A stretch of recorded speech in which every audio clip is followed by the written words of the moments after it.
And now, Jennifer, just going back to dating, I know we talked a little bit about, when you find that individual that you're interested in, or when you're actually just actively dating, do you date them all?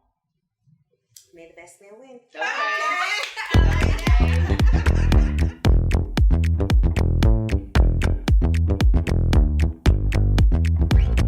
Welcome back to Use Your Words podcast. I'm your host, Sierra Jordan. I have some exciting guests today. I have the girls back, Edith and Annie. Hi. And I also have a special guest, Jennifer Michelle. You guys probably know her from Single Lady Notes from Instagram and Facebook, but I am going to allow her to introduce herself. Thank you. Thank you for being here.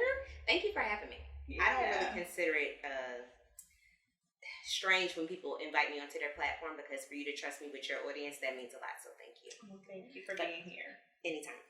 But I'm Jennifer Mason. I am also an author, life coach, entrepreneur, plenty of other different things. Sister, soon to be mother one day, hopefully by the grace of God. But I am the founder of Single Lady Notes, and on that page and in that community, I help women learn how to heal, teach them different dating strategies, and prepare themselves for marriage, also while learning how to date confidently, because that's the most important thing.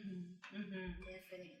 And now, how long have you been established? How long has Single Notes, Lady Notes been in place? So I've been a life coach since 2015. Okay. And then I started Single Lady Notes in 2016. Mm-hmm. And I started Single Lady Notes after I was dating this popular online figure. I'm going to say that. Okay. And things didn't go well because he had not been honest about things. And I was really kind of distraught. And I was disappointed, like how we normally are. Mm-hmm. And I remember it was a Friday night, and I decided, I'm going to take me a nap. I'm going to go to sleep, take a nap, because I was all cried out. I was frustrated. And I said, I'm taking a nap. I wake up, and I hear Single Lady Notes. And I'm like, Single Lady Notes. And then God starts downloading the vision into me. And when I say I literally created the Instagram page, had the first post up, had a landing page up there and everything within about an hour or so, that's how it started. But I did it because I wanted to vent. I wanted to vent on a page that people that personally knew me couldn't say, oh, she's talking about that guy and da-da-da, because people that know you, they'll talk about you. Absolutely. And I didn't see a page on the internet that had what I was thinking and what I was feeling. So I said, well, I'm going to create this. I'm not going to tell nobody it's me, and I'm just going to be on here venting. So that's cool. So I started doing that, and then people started coming by the floods, and I was like, oh, okay, we have something here. And so, in your vision, in terms of helping women date confidently, what's like your typical person that comes to you? What do you typically do in terms of assisting them as far as dating? Some of them come to me for like one-on-one, but I do a lot of live Q&A. So a lot of the common questions are, what am I asking on these first dates? Or how long until he takes this next step? And I hate the timeline question, but we can talk about that later. And then a lot of women, because I've gone through abuse, I've been physically abused, emotionally abused, and I've also been divorced before. The more I've shared my story, those particular women would come to me, how did you get out? What did you do? How did you heal? How did you start dating again? Because it's been 5 years for me, and I'm still broken, and I'm still hurting. And I don't have the confidence to put myself out there. So honestly, I attract a lot of broken women. And I help them with different strategies. I mean, we pray together. I send them books and resources. I have 2 books that I've written myself. And then honestly, I let Holy Spirit speak to me a lot, because I hear God very clearly, and and that actually helps them get like strategy on what they need to do next for their personal life. So for me, when you were speaking, I think what you said was relatable in a sense to me, because I have attempted to launch a blog. Well, I launched a blog. I'm not going to say attempted. I launched a blog a couple of years ago. I felt like it was doing well, but I felt like I started to attract negative, I don't even know what to call it. But anyway, I was starting to feel like the guys that were pursuing me were like reading into what I was writing on my blog. And some of them I kind of fell for the craziness or the conversations. And I think that they were coming from a place that wasn't really authentic. And it was a scenario that happened that kind of made me feel as though that maybe I shouldn't have put it out. After releasing it, but it kind of happened similar to what you said. I was in the salon. I was like, okay, I've been writing, putting notes in my phone, and it just dawned on me right then and there. It was like God said, release the blog. I have been working on it for years, nervous. Soon as I hit the button, I just boo-hooed. out of nowhere. I was like, oh my God, did I really just? And it was doing so good. My friends and family were very encouraging and, you know, telling me I was doing good. But it was just this one scenario that really just made me shut it all the way down. So my question for you is, how do you remain consistent? And it's hard. I'll be honest with you. There are some days, and I've told my audience this, that I was ready to throw single lady notes away because I want to be honest with them. And because mine, I started pretty similar. I had a blog post I went through a broken engagement in 2013. And my first blog post in 2014, I talked about what happened because I had been quiet. Nobody knew. All they saw was like this love story budding and all of these great things. And then I went silent as far as my relationship, but I kept encouraging people. So I finally put the story out there via my first blog post, and it went crazy. And I was like, okay. But I was the same way. I was like, what do people want to say? What do they want to think? And then I talk about love and relationships a lot. So are they going to think I'm a failure? So that was the start of that. That started me into, you know, blogging and all that. Fast forward, then I get married. Years later, I get married. And it's like, okay, like I made it now. I talk about love and relationships. I'm a wife now. What I'm doing is working. And it ends up being an abusive marriage. And I end up going through a divorce. And it ends up being very devastating. And again, you want to throw it all away. It's like, you know, but then God will come to me. Like he'll send people like, hey, I read this and I'm so glad for what you're doing. Or God will just come to me like, hey, you still got work to do. He'll send a prophet to me. He'll say, I'll be watching something and he'll speak to me through the TV. And as much as I try to like fall back, he'll be like, come on back. Come on back. I got more for you to do. Even in this season right now, he got his foot on my neck. Oh, girl. And I'm like, I thought I was doing good. He's like, no, there's more. So one, keeping my ear to God. Because the one thing I want to do is be obedient, period. Two, the people that have helped, like I keep the testimonies and the messages that people send me to my DM because on the days when I do want to give up, that encourages me to say, Jennifer, what you're doing is working. And it's always that one person that comes right when you're like, I'm right there. And you get that message and you're like, okay, I'm going to keep doing this. I'm going to keep going. So a lot of prayer. Keep good community, like your friends, keep good community around you that can support you and keep pushing you. Because my friends are like my cheerleaders. They're like, I see what you're doing over there. You're doing so great. I just love it. They'll pop in my lives, even my married friends, and just, you know, support me. So keep the right people around you. Keep your ear to God and understand like you can pause, but you can't stop. Because I have paused several times, and I know that I get that nudge like, what are you doing? Why are you stopping? And I just kind of I don't want to hear it. I don't want to.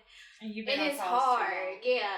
And so, like, by you saying, like, keeping the right people around, just being here today, like, when you first started talking, I felt that in my stomach. Like, ooh, I need this. So, I just wanted to know, you know, how do you stay consistent? Because that's what I struggle with. And I think I definitely know that it was confirmation what you said. Thank you. Let the people drive you. Because they'll make you show up, even when you don't feel like it. And speaking to single women, just in general, like myself, you know, a lot of times we have, there's not a lot out there in terms of dating and where to go and how do you find how do you date? The dating scene has changed significantly. You get online and date. But what advice would you give like a single women that are interested in dating, getting back out in the dating scene? First and foremost, know what you want before you get out there. Make sure you've done all the trauma work. Make sure you're not dating from a place of desperation or because you're lonely or because all your friends got somebody. Make sure you've done the work and you actually know who and what you're looking for and who you need. Right? So that way you don't just go out there picking people. Another way, I love online dating. My mother met her husband online. My cousin met her husband online. One of my old mentors met her husband online. One of my last relationships was from online. So I'm an advocate for online dating, but I do feel like there's a strategy on how to do it effectively. So I will say that. And then also just living your life. Like I implemented this one thing because I was like, Jennifer, you live by yourself, you don't have kids. And while I live a very beautiful life, like I travel and all of that, I was like, you need to pick a day out the week for you. So every Thursday, I go out. And I might go out to eat. I might go to a lounge. But I go out. And with me going out, I've met so many people. Like, I've made new friends. I've met guys to date. But one of the things that I also tell women is you have to work on your confidence. Because when you're out, you can't be the girl that's like this at the bar in your phone. Or you're at an event, you just kind of like, you look boring. Mhm. Guys don't want that. They want the woman that's like confident. She's sitting up. She's poised. She's Mhm. engaged in the room. She's smiling. Like Mhm. that's the kind of men that a woman. So you need to be engaging. So it's Mhm. like, don't just dress yourself up, but make sure you have the inside ready too. That's right. And then if you know what you want when you're having conversations with these guys, you can pretty much discern real quick. Like either he's just going to be somebody I can go on a date with, just to go on a date, or he might be somebody I'm interested in getting to know. Mhm. And then most importantly, while I'm dating, if I find somebody that I'm interested in, I'll be like, okay, God. I'm starting to, I call them warm, fuzzy, dummy feelings because y'all know what a butterfly is. And you like, oh, he the one. Mhm. And I'll go to God and be like, God, look, show me anything I need to see before I get too invested because I'm a lover and I'm a giver and I'm very open and I know that my heart can get tangled up in the wrong places very quick. So I bring God along for the journey too. That's right. Yeah. That's right. That is important. I know we talk about in marriages, you know, having it be a 3-strand situation, you know, the husband, the wife, and God. But I say the same thing in the dating world because we are, and I speak for we because, you know, we are familiar with one another. I don't know you personally, but I know you from your platform. And I've actually read one of your works that you released, and it really helped me in a season of change that I was going through. And so I want to thank you for that first. And then being able to be here in the room with you today is amazing. But it is very important to keep God at the center of everything because where we are at in life now, most of us have pursued the education, we've pursued the careers, we've, you know, may or may not have started building the families. And so everything that we work so hard for, you have to ensure that what you're entering into is going to be conducive to either keeping you or elevating you. Right. And I think a lot of times, like you said, boredom, loneliness, all those things start to set in. When you see your circle engaging in relationships, marriages, you know, etc., it becomes easy to get discouraged. And I think that that has been my saving grace, you know, along the years, has just been speaking to God first before I start to take any steps towards anything. And he is real quick. When you ask, be ready for what you're about to receive because he's real quick to reveal and uncover. And a lot of times we want to do it our way. And we know that doing it our way is not always fruitful. Right. And so it is important to be still and listen. And I've learned that over the years, and I think that has really been a tremendous help to me. It's just having that relationship with God because he knows his daughter's heart. And he's a good father, and I know that he's not going to allow me to enter into anything else that's going to bring me to my knees because I've been there. I like that you touched on that discouragement part because I think sometimes, and y'all probably can relate, when women look at us, women like us, like we're well polished and we have all these things going on, they don't think that you get discouraged in the thing that you're called to do. Yeah. And it's like the actual thing that God calls you to is probably the place that you get challenged the most. Oh my God. Yes. Okay? Yes. So I'm fighting for my life Every day. Literally. every day. Literally. Getting out there and believing for love and believing that, you know, my time is coming because I know it is. But there are days where it's like I'm crawled up in a ball and I'm like, God, I just don't see it happening. Yeah. Another disappointment. And, you know, and people don't see that side, but we go through that. That's right. Oh, exactly. And that's the thing is that I really wish that the general person would learn that even with social media, you know, everything is a facade. Everything is an aesthetic. And everything is showing the good. Not too many people are willing to show the bad and the ugly and the sad. And like you said, those sleepless nights where you're curled up and you can't get yourself together. You can't pull yourself out of bed and, you know, put one foot in front of the other. And so it is really, really good for platforms like yours, Sierra, where people are able to speak their truth, use their words, and hopefully encourage someone else along the way. I think for me, being a transparent person for the most part, y'all know that about me. I kind of started to feel like that was a flaw for me when I know for a fact that God never wanted me to be a person that's quiet. I always spoke my mind. I always said what I felt, but she knows when I get in a dark place, what do I do? You shut down. I shut down. I disappear. I take my pages down. Mm-hmm. I tell them I'm not coming out. I even put my car in the backyard and hide. Oh wow. And I know that I'm not supposed to, but it's We like, give her a what? day, Jennifer. We give her a day, just a day. But it's like, what? Like, sometimes I just feel like, what do you do? Like, I don't know. It's just, it gets difficult for me. Probably because I am that person that's pretty open. Mm-hmm. And like I spoke of on the previous podcast, I am the person that people come to.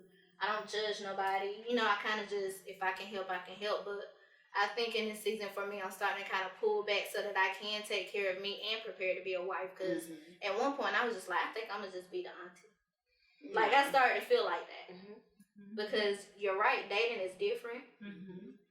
It seems like you get to know somebody and then you realize that that person is not on the same page with you. Or you might revisit a situation that was before that situation thinking like, well, let me see if this person has changed or if this, and it just don't work out for you. So they know I'm big on discernment. Like you said, discern. Sometimes I know that I just don't be listening. It's my fault. So we're all guilty of it. We are all, you know what I'm saying? It's like, I think we cause harm to ourselves more than what we really realize sometimes by just being hard-headed. I'm hard-headed. I don't know why. I want to do better at that, but you know what the both of you guys have said so far, as well as you, it's just like ding, ding, ding, like a little bell ringing. So I'm listening, and I'm just grateful, you know, to be here to kind of get those things from you guys, so that I know that the confirmation that I need and what I am hearing, it is so, you know. So that's good. I heard you say, you know, you get into those places where you kind of just retreat, you shut down, you isolate, and so. You guys know I just turned 40 last week. And so, again. Right, thank you. It's still a birthday. It is. We're still celebrating, still going strong. But, you know, I spoke about when I made my initial social media post for my birthday, I didn't post a picture, you know, a dressed up, dolled up picture or anything initially because I said I was in a quiet season of transformation. I'm not there, but God has me there. And so, yeah, I might have popped out and did dinner with my friends, you know, those that could make it. And then I popped out this weekend, did a little something with, you know, my goddaughter and my daughter. But I'm still in that space. Just because I show up for the people that I need to show up for. But I'm still in that space, and I'm still really trying to see just what it is that he's doing, because I know when it's God working, and I know when it's me and my emotions and anxiety and all the stresses of the world working, but I know this is God. So like I said, I'm really open to seeing what's next, because he has me in an odd space, and it's when we're in those very odd spaces that I know that there's a push coming and something's about to happen. So just, you know, I know you get there. We all get there. Space, but but I don't like it. I think the thing to do is just to lean into that and see what comes from it. You know, just stay talking to God. Even if you're not talking to us, to your friends, to your circle, to your family, talk to God, because more over than anything, he's going to see you through. He knows the path that he set for you. And so, you know, I think that's the biggest thing. He's probably trying to birth something beautiful in you. So don't be dismayed, girl. And give yourself grace. I don't think you do enough of that. I don't think any of us do. We're our own worst critics, for sure. For sure. Yeah. Something you say, you were like, you reach out when you need someone. And that was confirmation for me, because I've spent seasons of just being like, I'll be in a deep, dark depression. And then when someone calls me, I just pop up and I'll show up as how I need to be. But you have to show up for them. Well, it could be family or anybody. You're showing up for them. But what I'm learning through therapy is that I need to start telling people, not right. I'm not okay. I don't have the capacity for you right now. That's her favorite thing. And if there's anything, and when people say, is there anything I can do for you? Tell them what they can do, because I will just be like, I got it, I'll deal with it. But now I'm in a season now where it's like, no, I need to reach out to people that I know I can trust and say, hey, I'm not okay. And I need you to help me regulate myself back. Absolutely. Yeah. That's so that's important. the part you need. Yeah, that's so important. But you guys are teaching me that, you know, and I do get in a space where I feel like, you know, but for me, isolating, sometimes I think we look at it as in a negative context, but it's not, because it's a place when I isolate or when I'm quiet, that is a time or a season where I am trying to get myself reset. Refueling. Refueling and just getting back to Sierra, because sometimes, you know, we give out so much of ourselves and we don't get that back. So it ain't always that I'm depressed or I'm going through something. It's sometimes I just need a moment to me. And then you think about your 9-to-5 profession. Mm-hmm. That's a lot of people pulling. That's people pulling you left and right, and you're having to give a lot. You're giving a lot of advice. You're, directing people and families, and that's a big thing. That's a big burden. And I know I go home at night and can't turn my brain off. Sometimes I look up, it's 2 or 3 a.m. and I know my alarm is going off at 6. My internal alarm clock goes off before 6. So it's like I'm popping right back up and doing it all over again the next day. And I tell my daughter a lot of times, I'm like, I just can't right now. We'll talk about it later, because, she's in a change season of life where she's, trying to navigate on her own through college and things like that. And sometimes I just feel overwhelmed, because you got relationship things or romantic relationships pulling from you, familial relationships. We're in that sandwich season where we're parenting our children and we're parenting our parents. And so, we don't have a lot left. We literally have nothing left for us. And then that is where we show up maybe not so likable in our romantic relationships at times. They may love us, but do they like us? Because we are so driven about everything that it is that we have our hands on. Yeah. And I think, I'm trying to remember, I visited the Ace Metaphor tonight's conversation show out in Charlotte, and that is where Tripp, I think he spoke to, we're not likable sometimes in all of our pursuing that we're doing to become the women that we are. We've worked so hard for things, and sometimes when we meet the person that we think is our guy or our one, our Boaz, or whatever you want to call it, are we likable in that season? Because we may still not know what we did wrong or what went wrong or how things failed, but we may not have been likable. That's so true. That's a big one with women in dating. There's a lot of women, and it's a buzzword and heavy conversation about femininity, but it's a thing. Yeah. And I'm reading a book called The Esther Anointing, and it talks about godly femininity and how it's a thing. And I'm like, if women would just tap into what God already gave us the cheat code on, He's written. We really would succeed in this relationship space with men, because they're actually easier than what we think. But men like women. They don't like bosses. They don't like mean girls. They don't like attitudes. They don't like none of that. And as women, we have to get to a place where we're emotionally and mentally regulated, that even if someone comes at us sideways, we can still control it and speak in a soft voice, speak with assertiveness, and still get our point across without being ugly. So I think and this is a scripture that got me all the way together. It's in Proverbs 31, because I'm from New Jersey originally, and I came down here a different little girl, okay? When I came to, went to North Carolina Central. Oh, you're Eagle. We are too. I'm an Eagle mom, so I feel like I'm an Eagle too, right? There's family in here. That's cool. So I came out a different kind of woman, but when I got saved in 2007 and then started reading my Bible in 2012, there was a scripture that said, and when she speaks, it's with wisdom and it's always kind. And it was a season where God was telling me, you need to get your mouth together. So now, when I think about how I want my man to receive me, I want him to always say, when she opens her mouth, she's kind to me. When she opens her mouth, she's always giving me some type of wisdom or something that is like nourishing. So it takes practice. But you want a man to like you, watch how you talk to him. Yeah. That's very true. I have recognized that, because we've all had failed relationships at some point in life. And so I have recognized that there's a softness that's needed, because I come from a lineage of strong Black women. My mama to this day, and I think we talked about this on the first episode that we were on, Annie, about our mothers and how strong they are. They're givers, they're nurturers, but they are very strong, and they say exactly what's on their minds. And so in being reared that way, naturally we're that way. But we have to also recognize when to retreat and, know how to show up in what space you're in. And I know a lot of people talk about, oh, well, that's code switching. Yeah, in the corporate world, maybe. But in your home life, in your, you know, familiar relationships, your romantic relationships, it is important to know how to speak to people because I think it was it was Maya Angelou. People may forget what you said, but they will never forget how you made them feel. That's right. And so men are masculine by nature. God placed them here for that purpose.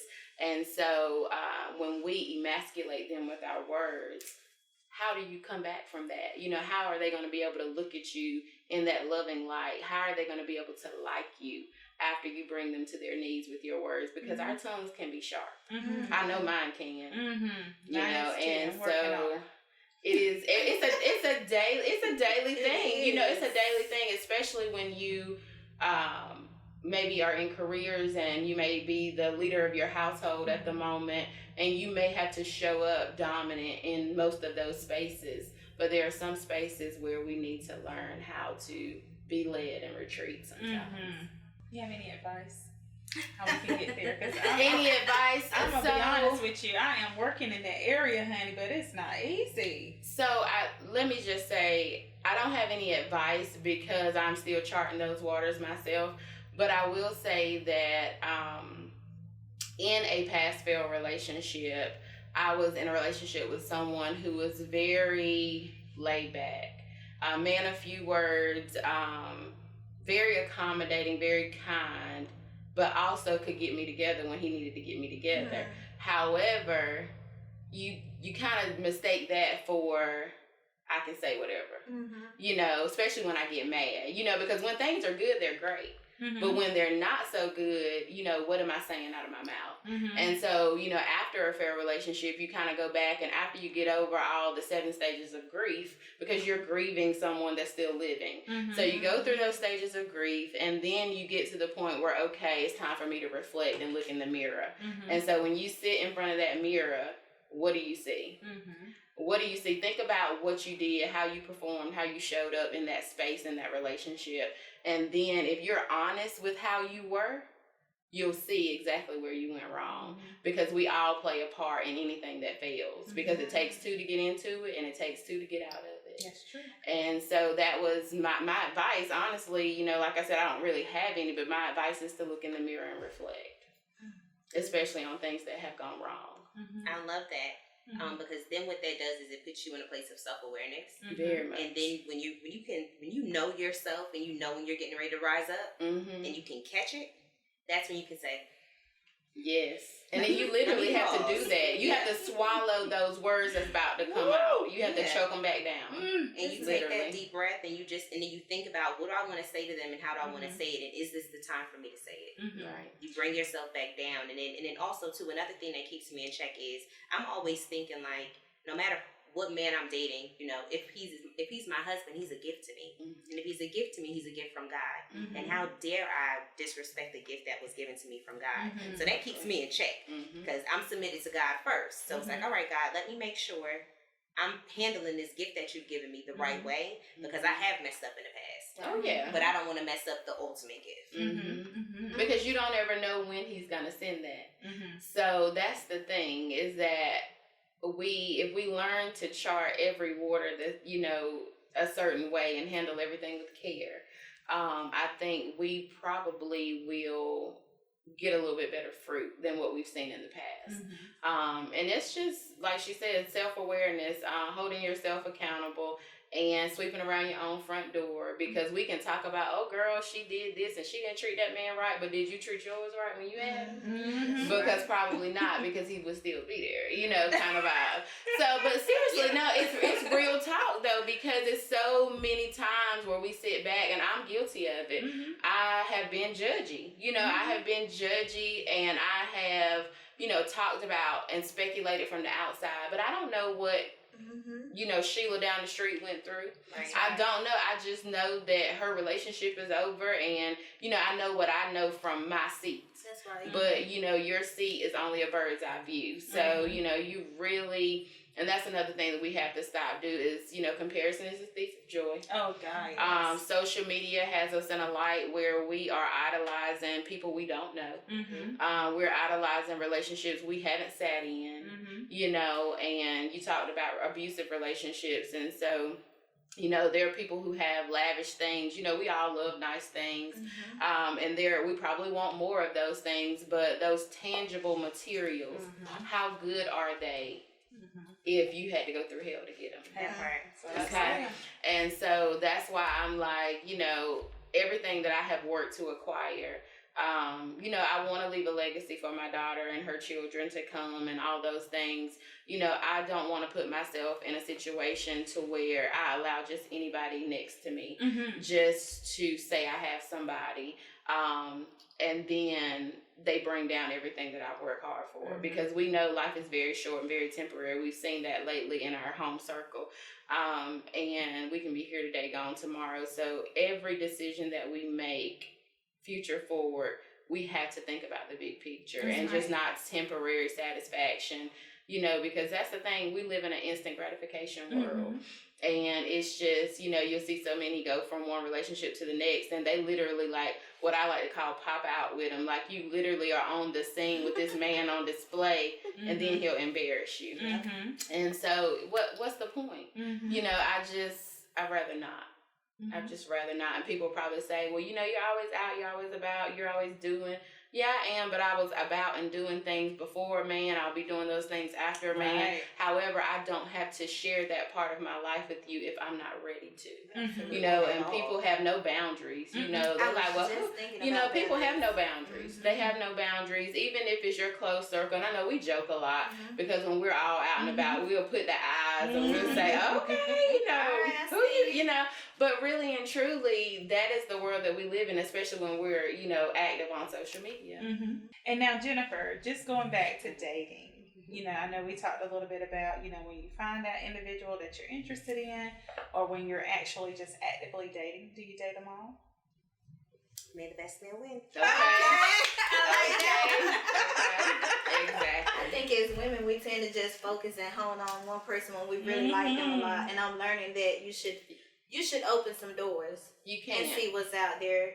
What would you say, or what do you feel like is most effective as far as dating when it comes to like boundaries and, like she said, date them all and things of that sort? So for me, dating is a little different. So I like to think of dating as just me getting the information about you. Okay. I'm just finding out the basics. We may go hang out, we may have a date, but it's not intimate. It's not emotional. Okay. It's me getting that baseline information, asking questions that I know I need to know early on before I make another step. So I can do that with maybe 2 to 3 different guys at a time because I'm not giving you all my time. I'm not always available for you. I'm not sitting around waiting for your text. I have other stuff going on, and I'm vetting you in this process. And then, you know, after time, one of them sticks, and then the rest of them fall off, and you focus on that one person. Right. So that's how I do it. And then when I'm focusing on that one person, I'm making sure that I'm keeping the things that I want in mind. Because some people say rip up your list. I don't believe in that. I'm going to keep my list because my list is very healthy. Okay. And it's got categories and all types of stuff. And it's not superficial. So I'll be like, okay, I like him. And I'll go back on my phone and say, okay, what does his character look like? Does he have integrity? Okay, he's doing good. And then I'll make sure I don't compromise. And when I have my boundaries are, you know, if I don't want you calling me after a certain amount of time, hey, I'm usually shutting it down at 10 o'clock. Could you not call me? Right. Or if I have a boundary about, you know, where I like to eat because I just don't eat anywhere. Don't take me to Applebee's. I'm not going to want to go. Right. Well, so I'm going to be clear. Where do you want to go eat? I know where I want to go eat. Exactly. And it doesn't have to be like a Capital Grill or a Perry's every time. I like Firebirds. Right. I like Stir. We'll keep it moderate. I agree.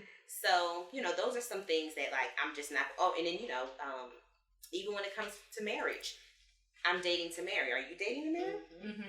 I want children. Do you want children? Because I've left a relationship before because the man said that he didn't want children. And I was like, okay, well, you know, time's up. At least he was honest and open and you could just bow out, you know. And it was an open, honest conversation. We're still friends to this day because it was honest. But that was a boundary for me. I'm not going to put myself in a space where my dreams and the things that God has shown me won't be fulfilled. Exactly. Makes sense. And then another boundary, too, is because I know who I am in God and I know what God has put inside of me, I know everybody can't cover that. Right. So I'm a believer in Jesus Christ. You can't be of a different religion and think you're going to cover me, you're literally going to diminish the ministry that God's put in inside of me. I need somebody that can pray. Okay? Exactly. I need somebody that knows their word. Exactly. You know, there's fun boys. Okay, we may have fun or whatever, but you're not going to stay around long. Exactly. Because I need my husband to be able to hear from God. Exactly. So those are some like strict boundaries I have when it's like, okay, you going to be boyfriend, girlfriend? Do you check those boxes? Okay. Then I can take you seriously. It's funny that you said you don't just eat anywhere, because I was watching the newest season of Love Is Blind, and I think it's based out of Houston, and one of the young ladies that's on the show, her father said that, you know, love is fine, but sometimes love wants to fly first class. Hello. And I mean, you need to know what you're accustomed to, you know, what you're accustomed to, because God has blessed you richly in various areas already. So I don't think that anything that's of Him is going to knock you back to where you're not in a place where you're comfortable and what you're accustomed to. And I know we talk about the list and it's unrealistic, and you know, that's why so many of y'all over a certain age are single and all of the things, you know. But the thing about it is that we had values, morals, and requirements and qualifications to get through all of the things that we've accomplished. So why are we going to lay all of that down now? I'm not saying that there's not some room for, you know, negotiation and flexibility in that, but I just don't see myself dumbing any part of my life down, especially not my religious beliefs and my Christianity and my faith. You can't just be around me not believing in something and not believing in the same God that I serve, you know, because I just feel like that is going to be a recipe for disaster. Because at some point you're gonna encounter a situation where the only thing that can get you through it is your faith. That's right. And I think a lot of times, again, people pick just to pick. And that's not wise. That's just not wise. Can we talk about that a little bit? Because one of the things, too, is that I find that a lot of women that follow me, they're waiting to get picked, not realizing that you have to pick. You have choices. You have choices. And they're always sitting around like, well, you know, he didn't call and do this or he didn't do that. What did you do? What did you do? So, for the women that can watch us, hey girl, hey. Remember, you have a decision in this as well. Just because somebody is choosing you doesn't mean that you don't have to. You can say no. You can say you're not good enough, or you don't meet my standard, or you know what, I want to see what else is out there. You can do that too, because they do it to us all the time. All the time. We're rarely the only one in the picture, and that's one of the things that I tried to talk through with some of my more what they call themselves are relationship people, like people that prefer to be in a relationship and not dating. People don't like the idea of dating multiple people. They find it daunting. But dating, if you look at it the right way, it's fact finding, it's exploratory, it's, you know, the pre-work is being done. It's not something where you should be ready to commit. You know, I'm not saying you're supposed to be out here dating 3 people, fully committed to 3 people, you know, giving all 3 people all of your time. Like, that's impossible. But it is very possible to refer to your list, consult with God, continue to fact find, and like you said, they'll fall off. But so many people start to put all the eggs in one basket, and then they're disappointed and back to their knees so quickly because they just did not navigate the process the right way. We've all done it, but you have to get to a point where you see that it's not working, and they say the definition of insanity is continuing to do the same thing over and over again and expecting a different result. You've got to do something different at some point. I think for me, realizing now in life that I am worthy. So that's one of my struggles, is understanding that I am worthy of a lot of different things. So I think for me in the past, I've always settled and kind of been like, oh, well, he's nice to me, you know, or feeling like, well, I'm thinking that I can be this great person to somebody and they're going to change and be this good man, and I'm going to be happy and we're going to have this family. And it hasn't worked. So, I mean, just in my latter years, I've understood what it means to have boundaries and to tell somebody that, yeah, you may be a great person, but you know, I want marriage. You may not want it, or you may not want it right now. I'm about to be 42 next Friday. You look good. Thank you. And I feel like, you know, on average, people live maybe to be 80 something at the most sometimes. I'm the forever. I would love to live longer than that. I feel like I'm kind of halfway, maybe possibly through my life if I had that long.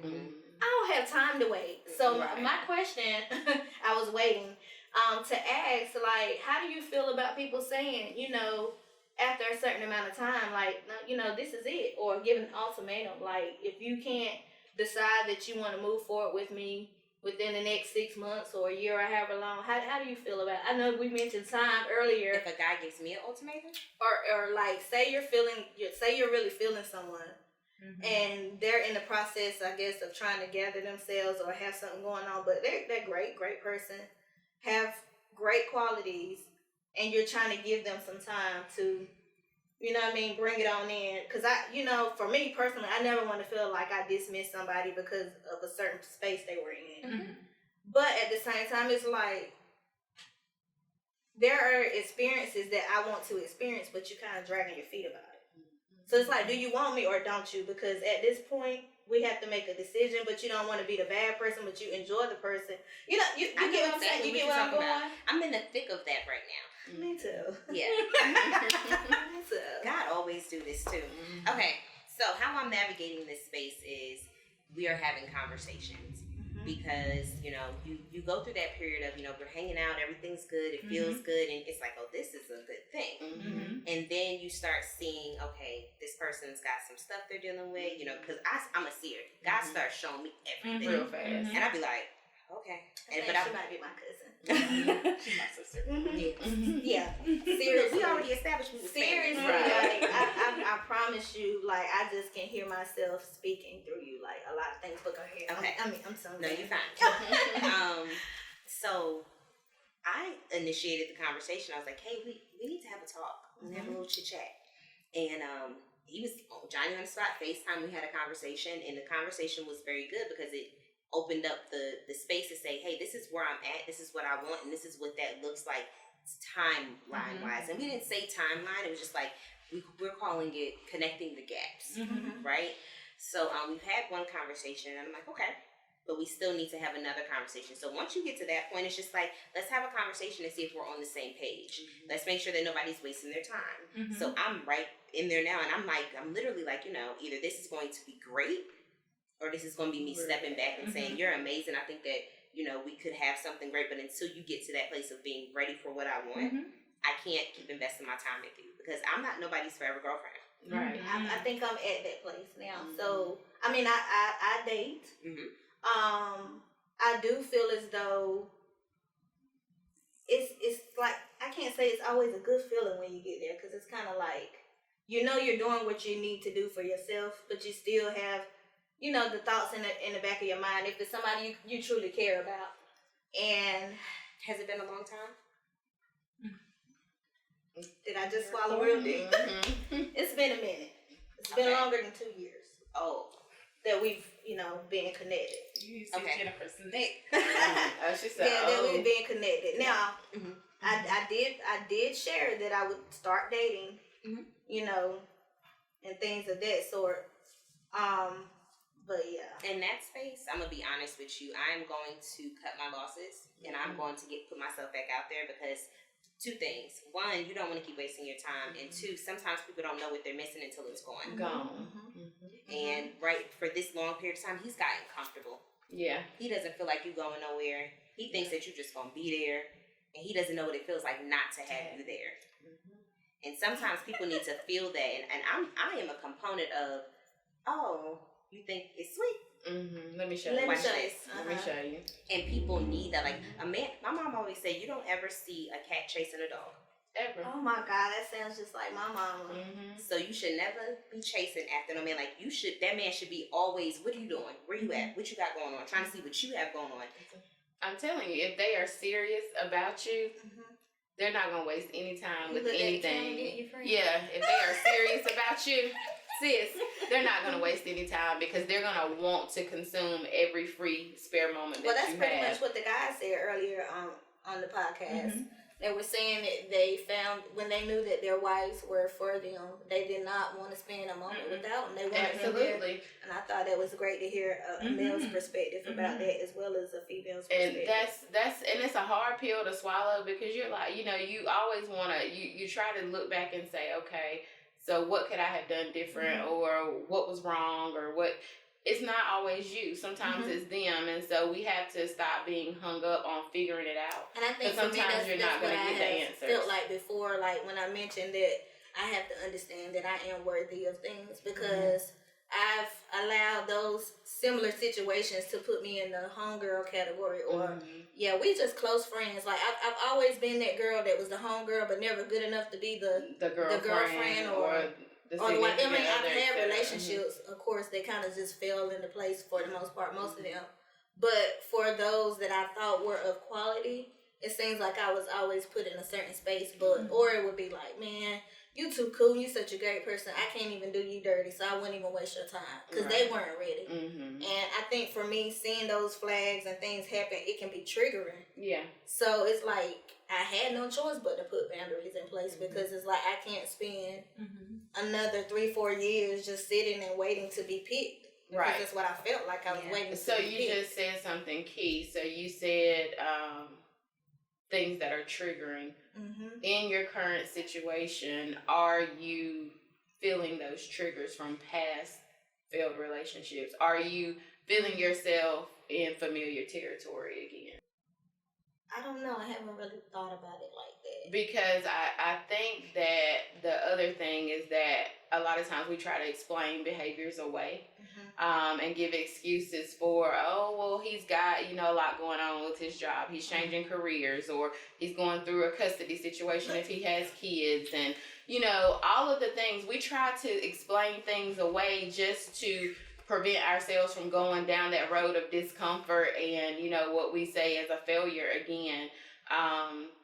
But most of the time, those are the red flags. We just don't realize we just pulled up to the circus. And I kind of got to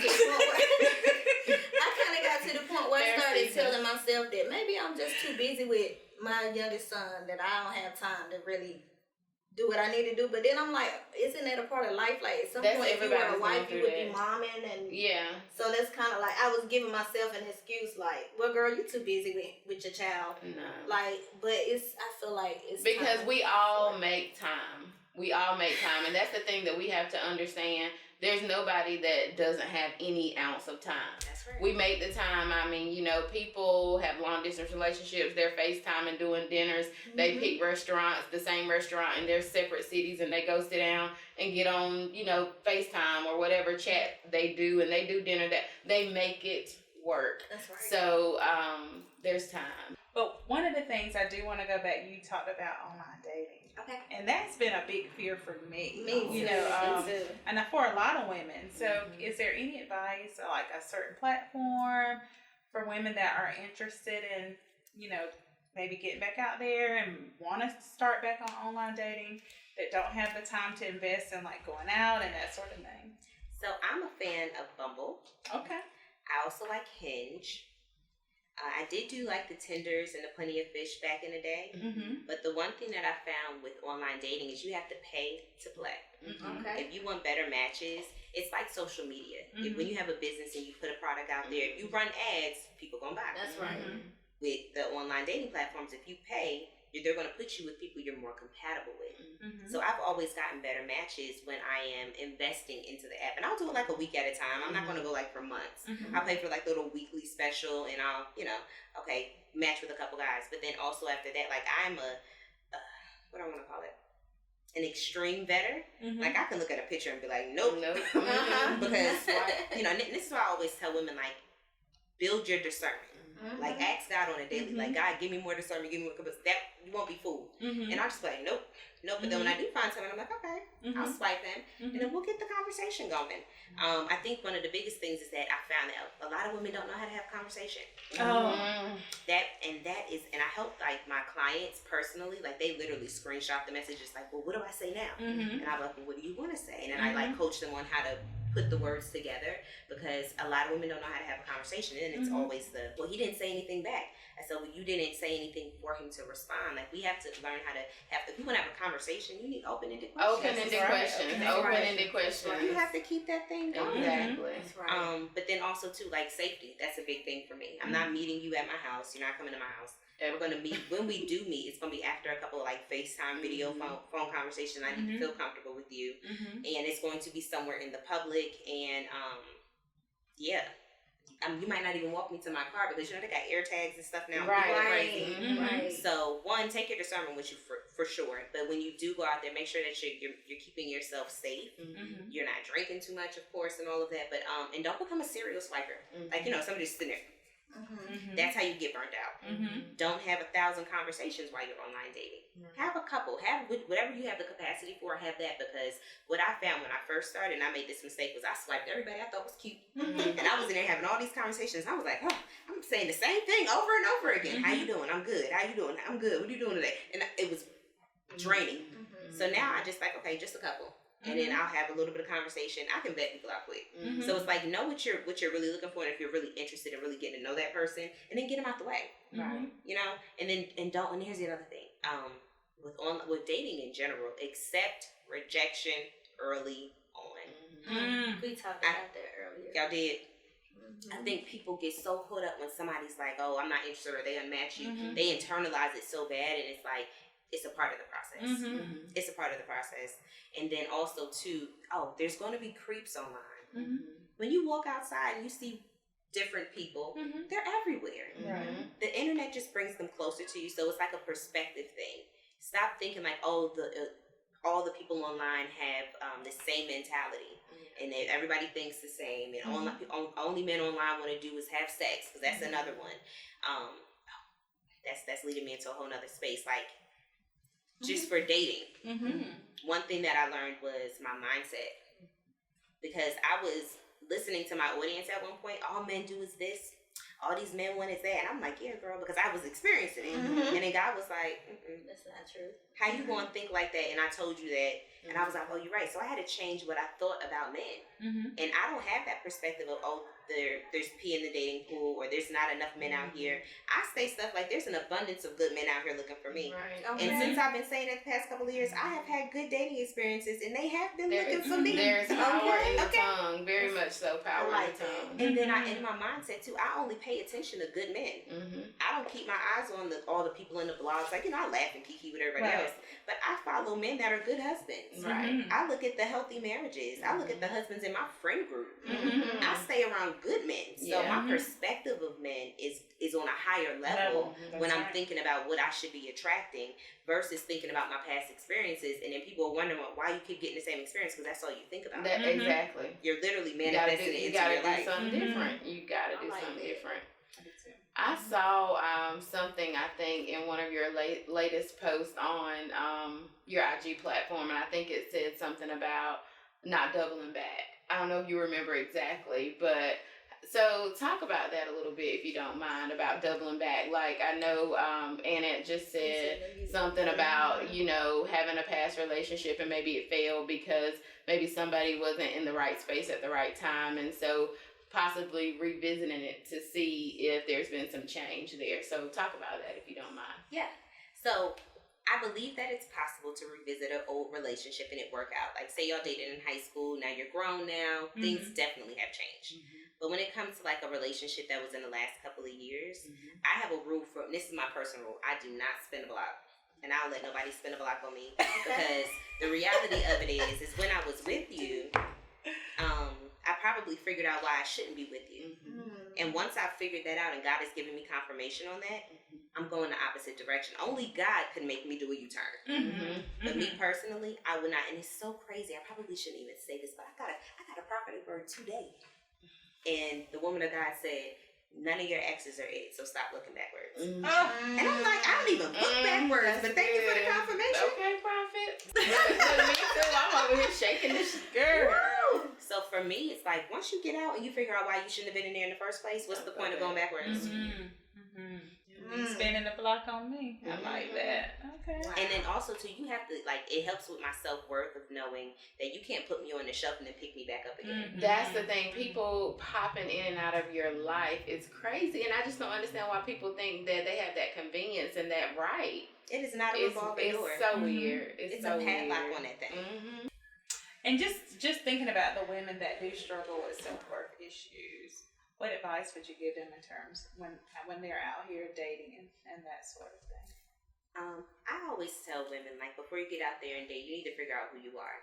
Because without being grounded in your identity and why you're here, what you're supposed to be doing, you're going to fall for anything.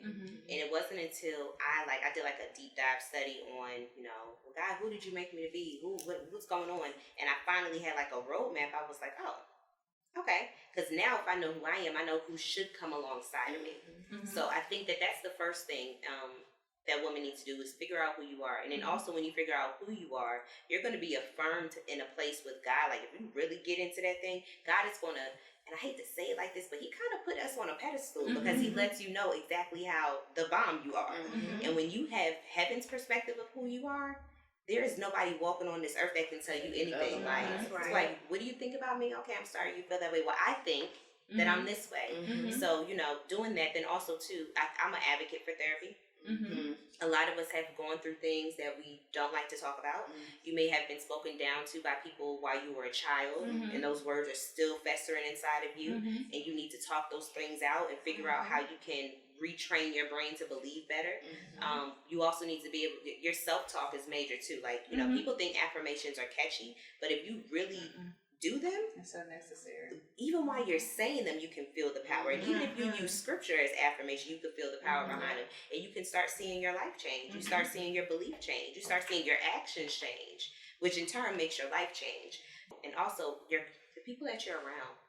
Because the people that you're around can impact your life negatively or positively. And I've had to cut some friends off because they were jealous. Yes. We talked about that before. Talked about that. Because you're jealous, because I can't have that spirit around me. No. Because it's like you're going to be leeching at me the whole time, and I don't have time for that. Even like putting boundaries with different family members, because family members can be very invasive. Invasive, that's the word I'm looking for. Thank you. Yes, very invasive. It's good to have smart people around. They can be very invasive, especially with the holidays coming up. And, so when you going to have a kid? When you getting married? All those questions, those prying, meddling questions that are none of their business. Or you putting on a little weight. My grandmother is. And today is my grandmother's birthday too. But Happy birthday, Grandma! Happy birthday, Nene. But she is good. Like the last time I checked, she said, you getting a little... Yeah. They definitely would tell you. Like we don't know. Like we don't see it. She get a pass. But then, there are some family members, like, if that's something you're really internally struggling with to a point of maybe it's like you're suicidal about it. You have to learn to tell people, like, hey, I'm in a space right now where that is not open for discussion. Right. I'm doing well, thank you, but that part of my life is not open for discussion. I appreciate it if you don't ask about it. Yeah, I'm definitely kind of dealing with that now. Where I'll, be told that, oh, you're so private, or y'all are so private. And because I'm trying to teach my daughter to have boundaries as well, you don't have to talk about anything that you don't want to talk about. You don't have to, engage in conversation that's going to trigger you in some way for, a possible insecurity or something that has been, kind of a bother to you. You just have to let people know, keep them in their place. I will let you in where I want you to be in, and where I don't feel like you need to be in, you won't be in.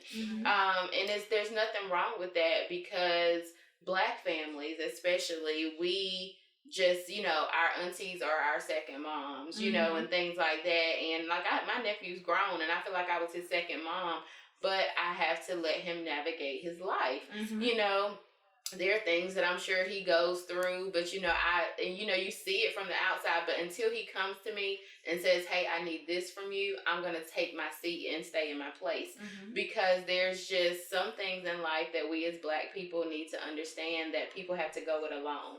Yes, you want your younger people coming behind you and your family not to make your same mistakes, and you want them to learn from your mistakes so they don't have to go down the same paths and have the same struggles that we have. But sometimes life is about going the journey, your own way, and having those struggles, because they help build character. They help you become who you're supposed to be, and we can't police that for our families. I tell my kids all the time, sometimes you have to endure. Yeah. It's not a way to get around something. Sometimes you just really have to sit. You're going to have to sit in it. You're going to have to sit in your mess. You are going to be okay, and you just got to go through it. Because a lot of times we get into these situations and we want out immediately. Oh God, I got to figure it out.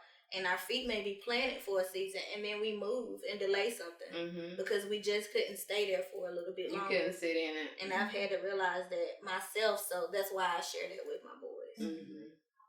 With October being Domestic Violence Month, I know you said you experienced some DV in a past relationship. I have as well. Likewise. Yeah. So I just wanted to see if there was any advice that you could give, like someone that may be going through some domestic violence situation now. What advice would you give them? Okay. So for the physical abuse, because there's so many different kinds, and I wrote about this in my first book. I think the chapter is called Leave the First Time. Because I watched people around me go through it and they didn't leave, and I couldn't understand why they didn't leave until I was in it. And then I was like, oh, you can still love this person if they didn't knock you upside your head, sent you to the hospital, and you probably could have possibly died. But you still love and want this person. And that feeling for me was very conflicting. So one, I want people to know like that feeling is very real, it's very normal, and it's a key indicator that you still need to stay away. Go ahead and press the charges. Don't let him sweet talk you back into that space of I'm gonna do better, and it's a lie. They're lying. They're never going to change. If they did it, I have this thought now: if they'll put their hands on me, they'll kill me. And I have a lot of living to do. Yeah. So also find safe spaces. Get in the groups on Facebook, because that helped me a lot too. Because sometimes your peers don't understand what you're going through. And you can get in a circle with some strangers and they start speaking to the exact thing that you're going through, or they're saying how they came out of it, and then it finally clicks. Education was a big one for me, because I didn't know when I was married, I didn't know that emotional abuse was a thing. I had no idea what it was, and I was in the thick of it. And because people that have that toxic mentality, they make it seem like you're the issue. They say, well, you need to go to therapy. So because you're trying to save your marriage and do everything you do, you go to therapy. Yeah. I don't want to say that, but a lot of the boxes were checked. The traits were there for sure. And I'm telling her what I'm going through, and she's like, "You are in a cycle of abuse," and I'm like, "A what?" Because one of my non-negotiables was abuse, but I didn't know that emotional abuse was a thing. So educate yourself, because you may not know that you're in something that you're in. And after you get out of it, if you want to stay out of it, educate yourself some more. Because it was the education that every morning where I woke up and I felt like, if I missed him, maybe I'm making the wrong mistake, maybe I should have stayed, maybe I should fight harder.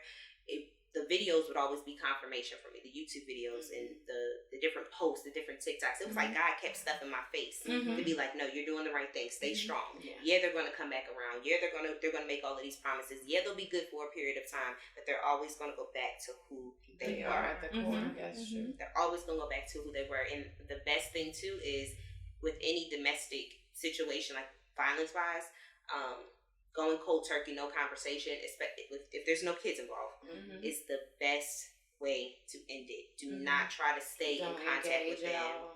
Don't look at their social media. Don't try to keep up with them, like out of sight, out of mind. And it's hard. It's not easy, because we're human. We have emotions, and you want to know, I hope, is he doing good? Is he not doing good? So those are a couple of things. Cut the communication. Leave the first time.